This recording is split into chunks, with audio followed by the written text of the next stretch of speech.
윤 대통령은 거대 야당 때문에 자신의 뜻대로 국정을 하기 어려워서 비상계엄을 선포한 거라고 주장했죠.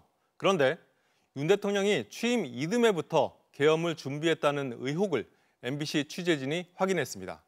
계엄 선포 절차를 규정한 매뉴얼에서 합참의 역할을 빼버리고 국방부 장관과 대통령이 손쉽게 계엄을 선포할 수 있도록 절차를 완전히 바꿔버린 겁니다. 조희영 기자가 단독 취재했습니다. 윤석열 대통령 취임 이듬해인 2023년 6월 28일, 군의 계엄 실무 편람이 대폭 수정됩니다. 계엄 실무 편람은 계엄 선포부터 해제까지의 절차를 실무적으로 규정합니다. 12.3 내란 당일 계엄 사령부도 이 책자부터 찾았습니다.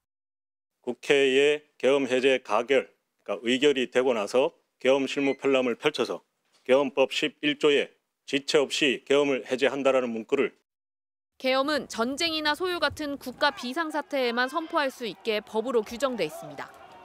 그래서 지금까지는 군 작전권을 가진 합참이 계엄 선포를 판단해 건의하게 돼 있었습니다. 그런데 윤석열 정부가 합참의 역할을 아예 없애버렸습니다.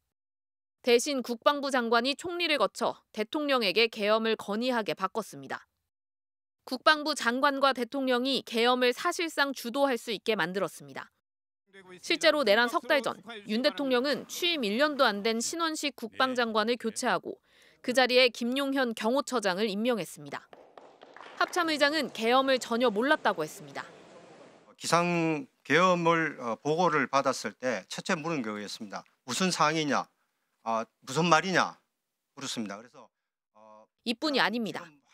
원래는 합참과 국방부 검토를 거친 계엄 건의가 국무총리에게 넘어가고 이후 국무회의와 국가안전보장회의, NSC를 거친 뒤 대통령은 이를 최종 승인하도록 돼 있었습니다. 그런데 윤석열 정부는 이를 국방부가 총리를 통해 대통령에게 건의하면 대통령이 국무회의와 NSC를 거쳐 선포할 수 있게 바꿨습니다.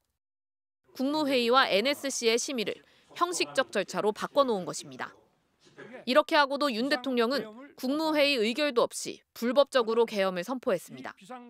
NSC 역시 열지 않았습니다.